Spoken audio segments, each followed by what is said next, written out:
Hey guys, I have actually had quite a few people want to learn crochet and want me to teach them, but unfortunately through video is probably going to be the easiest way instead of trying to get everyone to meet up together.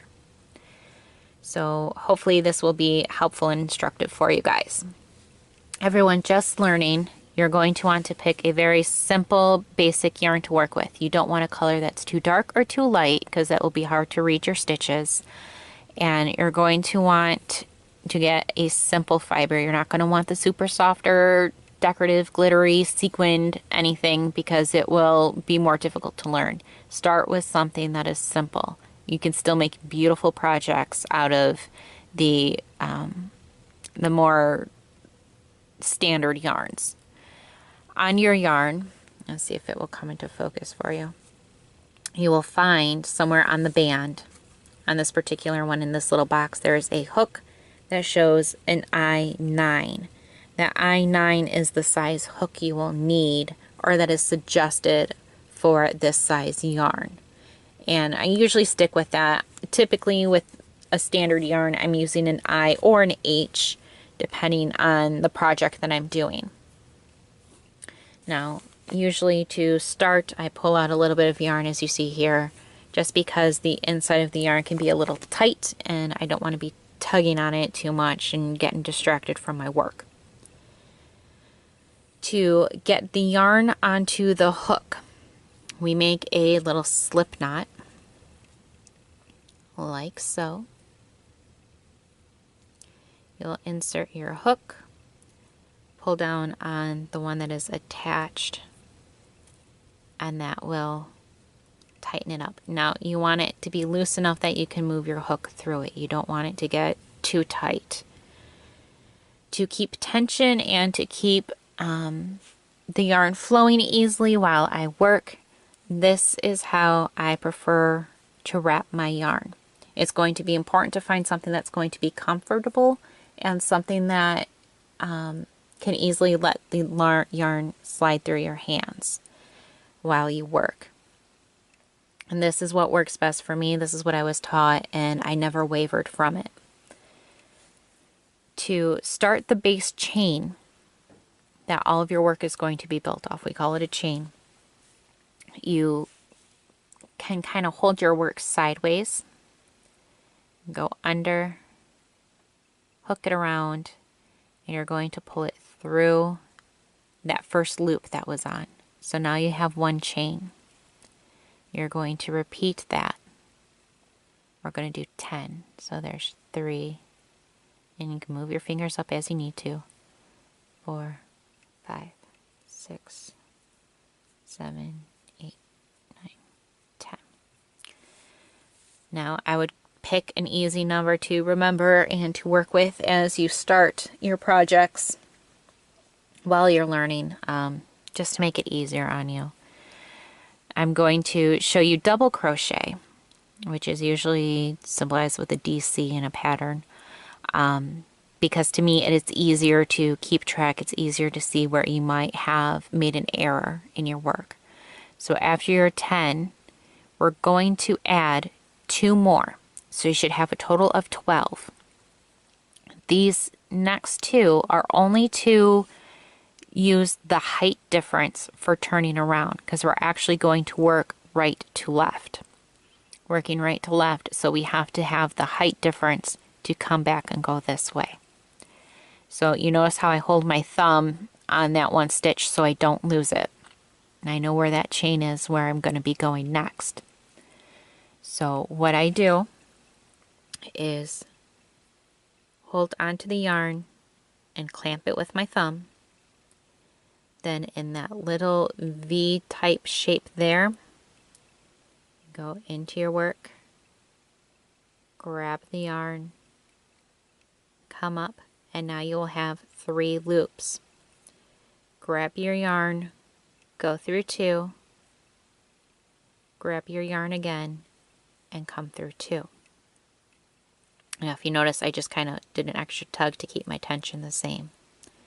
We're going to go to the next one, which is right here.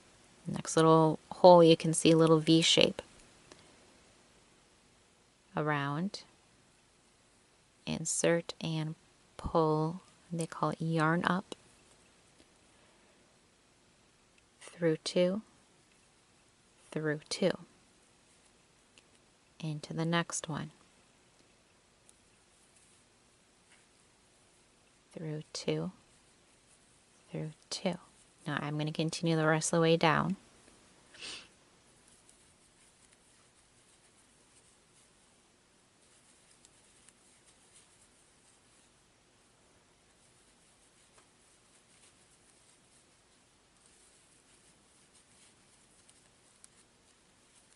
You might get a little curl in your work as you're going along, and that's pretty common for the first couple rows, first few maybe. It will straighten out as you add more and more to your work. So here we are into the last. We have 1, 2, 3, 4, 5, 6, 7, 8, 9, and 10. This is the turning chain, this one right here. So again, we're going to turn our work and go in the other direction, but first we have to do those 2 chains to accommodate the height difference. If you can see it there.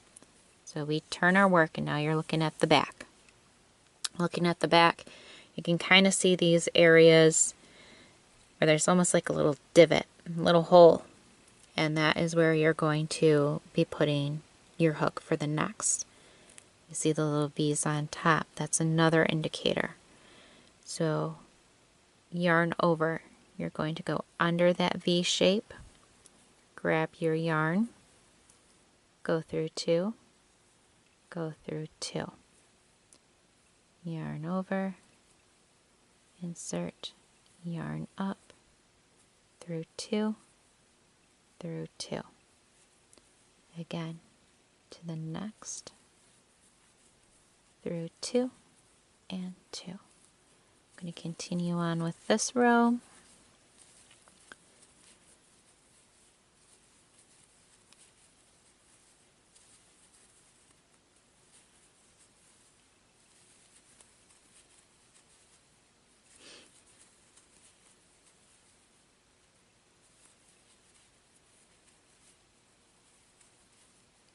Okay, so again here at the end of the row, and of course, chain 1, chain 2.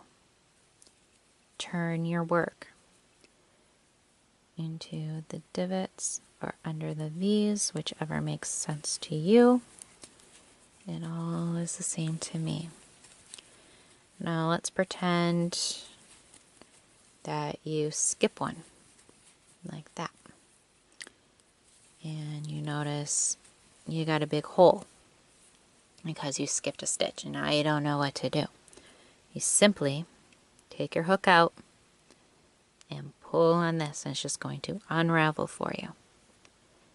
You do it gently because that will stay up so that you know where to place your hook again and then correct that error. There will be a lot of mistakes when you learn, and that is okay. But knowing how to fix them is just as important as knowing how to do it in the first place. Now, if you decide that you want to learn all over again, but you don't want to keep wasting yarn, you just do the same thing. You just can completely unravel all the way to the very end. I suggest practicing that a couple times before you get started with a project like a scarf or a blanket or something simple. Now the only other thing that you will need is going to be a good pair of scissors.